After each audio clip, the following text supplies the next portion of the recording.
DBU is back, and there ain't no Travis Hunter over here. Five-star DB Charles Lester out of Sarasota, Florida, finally announces his commitment to FSU last night. Now, this is a recruitment that the Noles have pretty much always led in, but like any other five-star recruitment, FSU had to beat out the elites of college football. Lester was essentially wanted by every other school in the country, so FSU had some tough battles with Alabama, Georgia, Ohio State. And then comes Deion Sanders in Colorado. So instantly cue the panic from the FSU fan base as everybody is traumatized from the Travis Hunter hat toss back in 2021. That was another five-star kid that seemed like the lock of all locks until Deion Sanders made some late movement, ultimately flipping him on signing day and leaving FSU the butt of the joke for every media outlet and fan out there. So you can understand why FSU fans would be a bit worried with Deion getting involved in this recruitment as well, even though the situations are night and day different. For starters, FSU went 5-7 in 2021, including an embarrassing loss at home to Jacksonville State. So it's safe to say the program wasn't at elite status at the time, and recruits want to play for a winning team. So when you compare this to the 2022 season, where FSU went 10-3 with an offense that was on the brink of elite, which also helps ease any worries of coaching changes or things like that. So with recent success, it's easy to see why FSU is recruiting better now than they were 2 seasons ago. Now Lester took his official visit to FSU back in late June. This is where he ultimately ended up committing to the staff in person, which of course was kept a secret. It even sounds like a few tears were shed between him and Coach Norvell when he told him he was committing. He then canceled his visit to Georgia and announced a commitment date. So this right here, this looks like a lock to FSU. Now a few weeks ago is where things started to get a little worrisome. It was reported that Charles Lester was going to be taking a surprise visit. Fans had about a week or so to speculate on where this visit was before it finally got out that the visit was, in fact, to Colorado. Cue the PTSD. The message boards and comments were an absolute mess at this point. FSU fans were just melting down everywhere, and Colorado fans, out of nowhere, had some pretty undeserved confidence.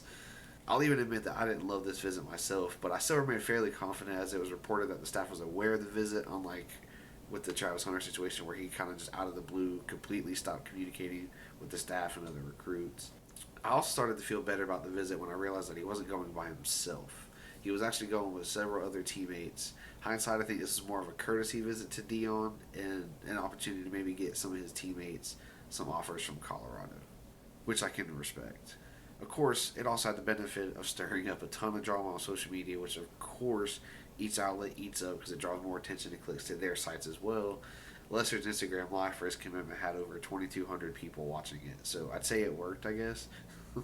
Lester said it himself. It's a guessing game, and I guess I did my job. So he had fun with the process, and I can't say I blame him. I was waiting for a little bit of a troll, maybe, throwing the Colorado hat the same way Travis Hunter threw the FSU hat.